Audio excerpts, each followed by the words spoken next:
It's going to be launched from India with PSL way on Wow, excellent stuff, right?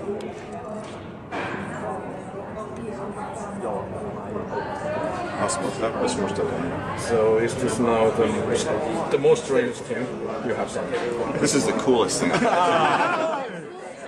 So the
Lancement réussi pour Robusta 1B et un ouf de soulagement pour les membres du Centre spatial universitaire de Montpellier qui a conçu ce nanosatellite. Mais Robusta, c'est quoi exactement? Robusta, c'est un satellite de 1 kg qui va faire des mesures sur les composants à l'intérieur pour caractériser l'environnement spatial proche de la Terre. Il va émettre toutes les minutes des données qui vont permettre de connaître l'état de santé et de redescendre ces mesures qui vont être ensuite étudiées par les chercheurs de l'Université de Montpellier. Désormais, tout le monde attend les premiers échanges avec Robusta, ce drôle de satellite qui évolue à 500 km au-dessus de nos têtes. Vāji, taču pirmie signāli ir uztverti. Tas liecina, ka Latvijas vēsturē pirmais satelīts Venta 1 ir identificēts un sekmīgi uzsācis savu misiju izplatījumā. Ventspils augstskolā radītajā satelīta darbošanos apstiprina arī kolēģi ārvalstīs. Līgo rītā Indijas nesē raķetes starts bija 7 no rīta pēc Latvijas laika.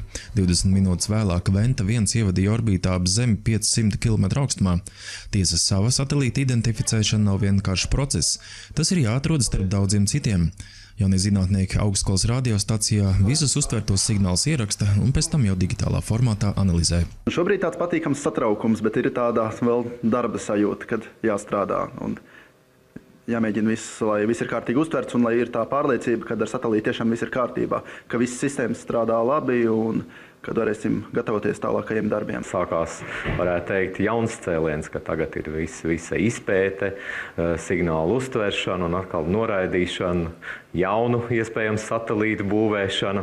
Gatavojoties Venta 1 startam, jaunie zinātnieki pieredzējušā radiostacijas vadītāja Ervīna Kristiņa vadībā klausījās citu mākslīgo pavadoņu radītos signālus. Tā augstskolas speciālists savā ziņā bija klāt arī līdzīgā notikumā Lietuvas vēsturē. Mēs jau bijām gatavi 3 gadu atpakaļ. Jā, 3 gadu atpakaļ uzstādīja šito mastu, un mēs dzirdējām, uztvērām lietuviešu pirmā satelīta prezidents teiciens, un tieši mums bija arī lietuvieši šeit ciemos, un viņi bija izbrīnīti un pagodināti, ka mēs viņas signālu, viņas prezidents teikto uztvērām, mums ierakstīts un tā. Satelīta projekta koordinators Aigars Krause kopā ar citu valstu projektu pārstāvjiem nesēja raķetes startam sekoja līdzi vadības centrā Indijā.